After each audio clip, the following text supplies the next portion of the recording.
मैं अखिल भारतीय अंधश्रद्धा निर्मूलन समिति की ओर से श्री धीरेन्द्र कृष्ण जी महाराज को जाहिर चुनौती देता हूं, 30 लाख रुपए के प्राइस की चुनौती देता हूं कि वो आए सभी पत्रकारों के सामने, एक पंचमंडल जो होगा उनके सामने अपने ये सब दावे सिद्ध करें चमत्कार के और हमारे 30 लाख रुपए का प्राइस ले जाए, या फिर अगर ये चुनौती स्वीकारेंगे नहीं तो वो झूठे हैं, झूठे दावे करते हैं और बोंदू महाराज है, ये अपने आप सिद्ध हो जाएगा।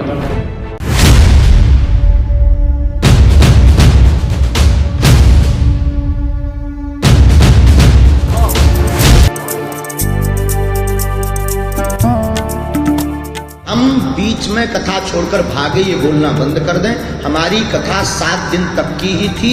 हमने 2 दिन का दिव्य दरबार लगाया, तब वो क्यों नहीं आए? हम अंधविश्वास कब फैला रहे जब दक्षिणा ही नहीं लेते? हमारा थोबड़ा कैसे लाल करेंगे हनुमान जी? बागेश्वर धाम सरकार पिछले कुछ दिनों से विवादों में है। इस पर आरोप है कि ये अंधविश्वास फैला रहा है। कैमरे पर भूत प्रेत भगाने वाले बाबा को नागपुर में चुनौती दी गई तो वहां से भाग खड़े हो गए। शिकायतकर्ता ने यह दावा किया है कि अगर बाबा वहां से नहीं भागता तो फिर गिरफ्तारी हो जाती और जमानत भी नहीं मिलती। धीरेन्द्र कृष्णा जी महाराज नागपुर में आए हैं, उनकी राम कथा का प्रोग्राम चल रहा है। ये राम कथा के प्रोग्राम के बारे में हमारा कोई ऑब्जेक्शन नहीं है, उल्टा ये स्तुत्य उपक्रम है, ऐसा हम मानते हैं, उसके लिए हम उनका आदर भी करते हैं। लेकिन उसके साथ में उन्होंने दिव्य दरबार यहाँ पर आयोजित किया है, प्रेत दरबार, दिव्य दरबार। और जब हमने जानकारी निकाली तो YouTube पर दिव्य दरबार नाम के कई वीडियोज उपलब्ध हैं और इनमें उन्होंने अलग अलग ढंग के दावे किए हैं। वो सब उसके प्रूफ्स मैंने आपके सामने रखे हैं, उसके वीडियोज भी आपको उपलब्ध करा दिए हैं। उसमें वो दावा करते हैं कि अपने भक्तों का नाम वो अपने आप जानते हैं। इतना ही नहीं तो उनकी उम्र वो अपने आप जानते हैं, उनके मोबाइल नंबर अपने आप जानते हैं। इतना ही नहीं तो उन्होंने ये भी दावा किया कि भक्तों के घर में कौन से रूम में कौन सी चीज रखी है, अलमारी में कौन सी चीज रखी है। अलमारी में एक अंगारे की पुड़िया, विभूति की पुड़िया रखी है, ये भी वो पहचानते हैं, ये सामर्थ्य उनमें है। ऐसा उन्होंने वीडियोज में दावा किया, उसके प्रूफ्स मैंने आपके सामने रखे हैं। ये सभी असंभव, ये करना असंभव। इसलिए पहली बात तो सरकार की ओर से जादू टोना विरोधी कानून जो बना है 2013 में, उसकी एक समिति है जादू टोना विरोधी कानून प्रचार प्रसार अंमलबजावनी समिति। इस समिति का मैं सह-अध्यक्ष हूँ। इसके कैबिनेट मंत्री अध्यक्ष होते हैं, राज्य मंत्री उपाध्यक्ष होते हैं और ये कमेटी की जिम्मेदारी है कि इस कानून को प्रचार प्रसार भी करे और उसकी अंमलबजावनी भी करे, यानी उसको अमल में भी लाए। तो उस रिश्ते से मैंने ये कंप्लेंट, ये कानून की जिम्मेदारी जिन पर सौंपी गई है वो यहाँ के ACP crime, chief vigilance officer है, प्रमुख दक्षता अधिकारी है, उनके पास दी है। हम नहीं हनुमान जी से जुड़िए। दूसरा हमारा डिस्क्लेमर है, हम कोई संत नहीं है। क्या बागेश्वर धाम वाले धीरेन्द्र शास्त्री नागपुर से दरबार छोड़कर भाग गए? क्या गिरफ्तारी से बचने के लिए धीरेन्द्र शास्त्री नागपुर से भाग गए? क्या धीरेन्द्र शास्त्री उर्फ बागेश्वर वाला बाबा पाखंडी है?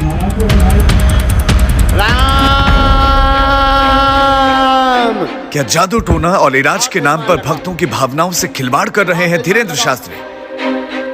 क्या धीरेन्द्र शास्त्री के पास कोई मायावी शक्तियां हैं? लाल कर दो मार मार। 5 जनवरी से 13 जनवरी तक बाबा का दरबार लगा नागपुर में। यहाँ पर धीरेन्द्र शास्त्री उर्फ बागेश्वर धाम वाले बाबा की फजीहत हो गई।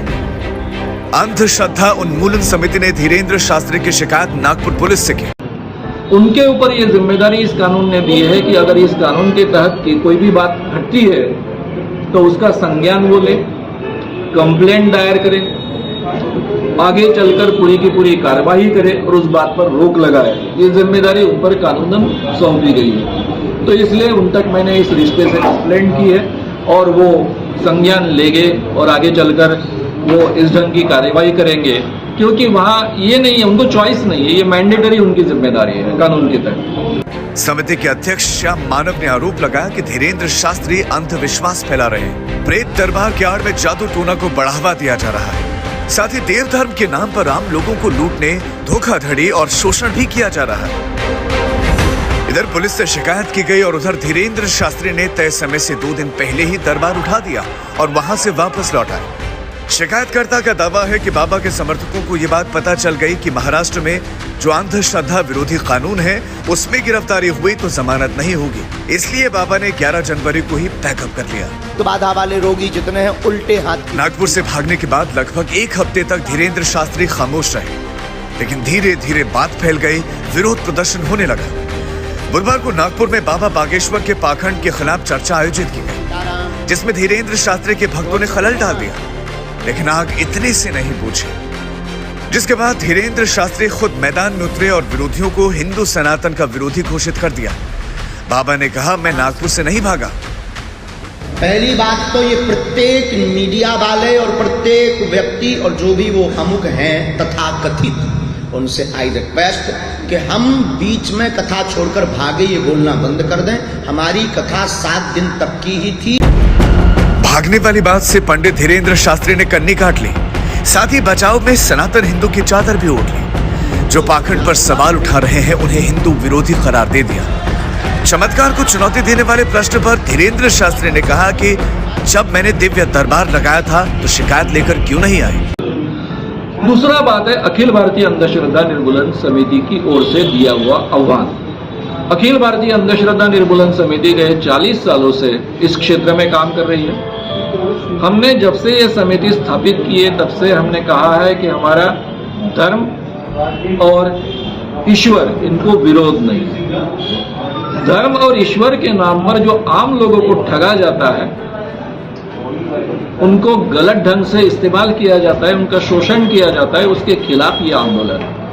और गए 40 सालों में हमने कई ऐसे बाबाओं को, मांत्रिकों को एक्सपोज भी किया है। इस ढंग के लोगों को बड़े पैमाने पर एक्सपोज किया है, कई लोगों की जान बचाई है। अभी अखिल भारतीय अंधश्रद्धा निर्मूलन समिति उनको आह्वान क्यों देती है? क्योंकि अपने आप कोई जानकारी किसी की प्राप्त करना ये संभव नहीं। इसको अंतर्ज्ञान कहते हैं, दिव्य ज्ञान कहते हैं या दिव्य दृष्टि कहते हैं। ये आम आदमी में, आप में, मेरे में नहीं होती। ये बाबा का दावा है कि उनमें ये है, तो उन्होंने सिद्ध करने के लिए आगे आना चाहिए। सेनापति तत्क्षण एक तरफ बागेश्वर बाबा दिव्य दरबार की बात करते हैं, लेकिन उसके अगले ही पल अंधविश्वास से पल्ला झाड़ने की कोशिश में। हम अंधविश्वास कब फैला रहे? जब दक्षिणा ही नहीं लेते तो अंधविश्वास कैसा? जब हम कोई रुपया नहीं लेते, शुल्क नहीं लेते, निशुल्क में जो हमारे पास कृपा है उसका प्रचार गुरु कृपा से कर रहे हैं। हमें हनुमान जी ने चुना है। हम ये तो कहते नहीं कि हम चमत्कारी आदमी हैं, ये भी नहीं कहते कि हम ईश्वर हैं, हम ये भी नहीं कहते कि हम कोई समस्या दूर कर सकते हैं, पर हम ये कहते हैं कि हमारा इष्ट दूर कर सकता है। धीरेन्द्र शास्त्री ने अपने पाखंड को सनातन के प्रचार प्रसार से जोड़ दिया, लेकिन उसके बाद धमकी भी देने लगता है कि हनुमान जी के भक्तों को अगर पुलिस गिरफ्तार करेगी तो भक्त खोपड़ी लाल कर देंगे। हम सहर्ष उस संविधान के अंतर्गत ही चलेंगे, ऑल लाइफ। तो हनुमान जी की पूजा करना अगर अंधश्रद्धा है तो भारत के जितने भी हनुमान भक्त हैं सब पर FIR होनी चाहिए। सब अंधविश्वासी है, फिर देख लो वो तुम्हारा थोबड़ा कैसे लाल करेंगे हनुमान भक्त। दूसरे के घर में जाकर यहाँ बैठे बैठे चीजें देखना, इसको क्लेरोवायंस कहते हैं। हमारी भाषा में हम उसको दिव्य दृष्टि कहते हैं, अंतर्ज्ञानी कहते हैं। तो ये सिद्ध करने के लिए भी आ गया है। इसलिए हमने उनको आह्वान दिया है कि हम 10 लोग आपके सामने देंगे। जो 10 लोग आपके सामने आएंगे उनका नाम आप पहचाने, बताएं। पहला नाम, पिताजी का नाम, वही दावा उन्होंने किया है। उनकी उम्र बताएं, साथ में उनके मोबाइल नंबर बताएं। पास में ही जहां आह्वान कंडक्ट किया जाएगा वहीं पास में एक रूम में 10 चीजें रखी जाएगी। ये 10 चीजें वो पहचान कर बताए। हम आग्रह नहीं रखते कि 100% वो करेक्टली बताए। अगर 90% भी वो करेक्टली बताते हैं तो उनका बात सच्ची है। ये दिव्य ज्ञान की या दिव्य शक्ति की बात, अंतर्ज्ञान की बात सच्ची है, ऐसा हम मानेंगे। हमारी भाषा समझ आ रही है? हाँ, गर्दन में दिक्कत बनती है, बहुत हैरान रहते हैं। नंबर 2, भाई पागलों जैसी हरकत करता है। नहीं, हनुमान जी से जुड़िए। दूसरा, हमारा डिस्क्लेमर है, हम कोई संत नहीं है। धीरेन्द्र शास्त्री के जितने भी वीडियो सोशल मीडिया पर उपलब्ध हैं वो वैज्ञानिकता से परे हैं। उसमें जादू टोना, अंधविश्वास की भरपूर मिलावट है। और तेज मार लगाओ, और तेज मारो इसे, लाल कर दो, मार मार, और तेज मार, कैसे पग्गा पे बाल टागी के लगे, ये पीप पग्गा। ये हिंदुस्तान का दुर्भाग्य है कि पिछले 2 सालों में 163 लोगों की मौत जादू टोना और अंधविश्वास के चक्कर में हो गई। नेशनल क्राइम रिकॉर्ड ब्यूरो के आंकड़े बताते हैं कि 2020 में जादू टोना के चक्कर में 88 लोगों की मौत हो गई। इसी साल 11 लोगों की बलि दे दी गई। 2021 में 68 लोगों की मौत जादू टोना के चक्कर में हुई। 6 लोगों की बलि दे दी गई। 2020 से 2021 के बीच हर महीने 6 लोगों की मौत जादू टोना और अंधविश्वास के चक्कर में हुई। बागेश्वर धाम वाला धीरेन्द्र शास्त्री मध्य प्रदेश के छतरपुर से ऑपरेट करता है। मध्य प्रदेश और छत्तीसगढ़ में इसका ठीक ठाक प्रभाव है। छत्तीसगढ़ में सबसे ज्यादा 20 मुकदमे दर्ज हुए। दूसरे नंबर पर मध्य प्रदेश है, यहाँ 18 मुकदमे हुए। तीसरे नंबर पर तेलंगाना है, यहाँ 11 मामले दर्ज हुए। संविधान अनुच्छेद 51A में बताया गया है कि प्रत्येक नागरिक का मौलिक कर्तव्य है वो वैज्ञानिक सोच को विकसित करे। लेकिन अंधश्रद्धा और जादू टोना के कैंसर से हिंदुस्तान आज भी मुक्त नहीं हो पाया। इसे लेकर कानून भी बने, लेकिन जिनके ऊपर कानून को लागू करवाने का दायित्व है, अगर वही दरबारों में हाजिरी लगाने लगे तो फिर उम्मीद ही क्या करें। अंधविश्वास उन्मूलन समिति कोई अभी से नहीं, पिछले लंबे समय से वो इस तरीके की कार्रवाइयां करती आ रही है। वो इस तरीके के एक आंदोलन पूरा उनका चल रहा है अंधविश्वास उन्मूलन समिति का। और ऐसा नहीं है कि वो बागेश्वर धाम के जो महाराज हैं धीरेन्द्र शास्त्री, वो पहली बार उनके खिलाफ ही ऐसा कुछ हुआ। इससे पहले भी कई अलग अलग साधु महात्माओं के खिलाफ, अलग अलग लोगों के खिलाफ, धर्म रक्षकों के खिलाफ एक तरह के देखा जाए तो अंधविश्वास उन्मूलन समिति ये कार्रवाइयां कर चुकी है।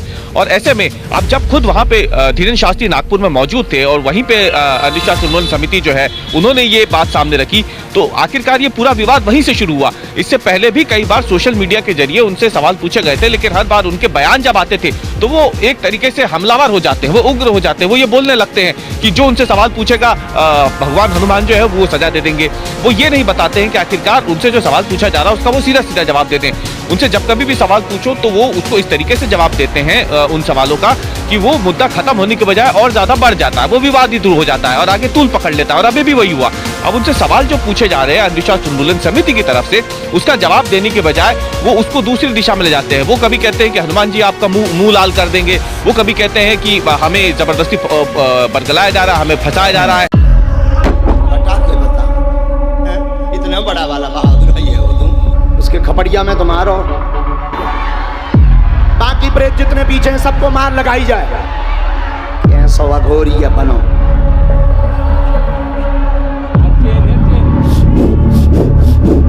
अब पूरे शरीर में उठा पटक करो इसके। पंडित धीरेन्द्र शास्त्री उर्फ बागेश्वर वाले बाबा। लेकिन बाबा बागेश्वर की प्रसिद्धि बुंदेलखंडी से ज्यादा उनके कारनामों से है। अपनी धार्मिक सभाओं में धीरेन्द्र शास्त्री ऐसा दिखाने की कोशिश करते हैं कि वो भगवान के संपर्क में हैं। अब पूरे शरीर में उठा पटक करो इसके। और जो कुछ वो कर रहे हैं वो भगवान ही करवाते हैं। राम, यही बागेश्वर धाम सरकार है, यही बागेश्वर धाम की ख्याति है, यही बागेश्वर धाम की थाती है। बाबा का दरबार ठीक हो जाता है घर बार, सुधर जाता है भविष्य, बन जाती है बात। स्वास्थ्य ठीक नहीं पति का रहता है, जो स्वस्थ हो जाएंगे दर्शन करवा दें। बेटी का विदेश योग का प्रश्न है, अगले वर्ष योग बन रहा है, आशीर्वाद। इस रिपोर्ट को विस्तार से समझने से पहले का डिस्क्लेमर ये है कि हम अंधविश्वास के किसी भी वर्जन का समर्थन नहीं करते। रिपोर्ट का मकसद किसी की आस्था को ठेस पहुंचाना कतई नहीं है। औषधि यहाँ है नहीं है। पंडित धीरेन्द्र शास्त्री वैसे तो इनका दावा है कि ये कोई दावा नहीं करते, जो मंत्र लिखो बस उपाय बताते हैं और लोगों का जीवन खुशियों से भर देते हैं। पढ़वाए लियो, न दावा न बुला। हम अंधविश्वास कब फैला रहे? जब दक्षिणा ही नहीं लेते तो अंधविश्वास कैसा? जब हम कोई रुपया नहीं लेते, शुल्क नहीं लेते, निशुल्क में जो हमारे पास कृपा है उसका प्रचार गुरु कृपा से कर रहे हैं। हमें हनुमान जी ने चुना है। हम ये तो कहते नहीं कि हम चमत्कारी आदमी हैं, ये भी नहीं कहते कि हम ईश्वर हैं, हम ये भी नहीं कहते कि हम कोई समस्या दूर कर सकते हैं, पर हम ये कहते हैं कि हमारा इष्ट दूर कर सकता है। पंडित धीरेन्द्र शास्त्री उर्फ बागेश्वर बाबा उर्फ बागेश्वर धाम सरकार ये दरबार लगाते हैं, दिव्य दरबार लगाते हैं, दावा कुछ नहीं करते, लेकिन उपाय हर समस्या का करते हैं। बाबा के दरबार का भौकाल देखकर मेडिकल साइंस भी ठगा हुआ महसूस करती होगी। एम्स और पीजीआई के रिसर्चर सिर पर हाथ रख लेते होंगे कि नाहक ही पढ़ाई लिखाई में जवानी बर्बाद कर ली। ये बाबा तो बिना पढ़े लिखे ही बीमारियों का समाधान कर दे रहा है। कैंसर नामक रोग 4थी स्टेज पर पहुंच गया। गंभीर हालत है माता जी की, गंभीर हालत है। खाने पीने व चलने में शिथिलता आ गई है उनके शरीर में। महामृत्युंजय मंत्र का अनुष्ठान करवाइए। डॉक्टर के हाथ से बाहर हो गई बात। जी ठीक है, डॉक्टर के हिसाब से शून्य हो गई। शून्य सब में मना कर दिया। और गुरुजी उस घर में जिस दिन से हम आए हैं, आप वहाँ की मिट्टी ले आना, पहले माता जी के लिए काम करने दें। महामृत्युंजय का जी आप आ जाओ। बागेश्वर वाले धीरेन्द्र शास्त्री के बारे में एक वेबसाइट पर दावा किया गया है कि वो डिग्री ड्रॉप आउट हैं। उसने 12वीं के बाद आगे की पढ़ाई पूरी नहीं की। हमें इस बात पर यकीन नहीं हुआ, लेकिन जब बागेश्वर धाम सरकार की ऑफिशियल वेबसाइट पर गए तो पता चला कि बाबा ने वाकई पढ़ाई पूरी नहीं की, लेकिन इसके पीछे की वजह बताई गई गरीबी और अभाव। बागेश्वर धाम वेबसाइट पर लिखा गया है कि गरीबी की वजह से धीरेन्द्र शास्त्री को पढ़ाई बीच में ही छोड़नी पड़ी। धीरेन्द्र शास्त्री खुद दावा नहीं करते कि वो भगवान हैं, लेकिन वेबसाइट पर लिखवा रखा है भक्तों का कष्ट हरने भगवान खुद इस धरती पर नहीं विराजते, बल्कि अपने किसी दूत को भेजते हैं। बागेश्वर धाम सरकार बालाजी के वो भक्त हैं जिन पर उनकी असीम कृपा है। यहाँ जो भी बालाजी महाराज की शरण में अपनी मनोकामना लेकर आता है, बालाजी महाराज अपने परम भक्त बागेश्वर धाम सरकार के माध्यम से उसे पूर्ण करवाते हैं। बागेश्वर वाले धीरेन्द्र शास्त्री के कारनामों के वीडियो इंटरनेट पर तैर रहे हैं, जिनमें वो भूत प्रेत भगाता है, कैमरे के सामने मंत्र पढ़ने का नाटक करता है, एक पर्चे पर डिस्क्रिप्शन भी लिखता है। धीरेन्द्र शास्त्री ऑन कैमरा भूत प्रेत भगाता है। भूत प्रेत से पीड़ितों में सबसे ज्यादा संख्या महिलाओं की होती है। इक्का दुक्का पुरुष भी होते हैं, लेकिन मेजॉरिटी महिलाओं की होती है। बाबा अपने बगल में रखा छोटा सा गदा निकालता है और कुछ मंत्र पढ़ने जैसा अभिनय करता है। उसके बाद पंडाल में खेल शुरू।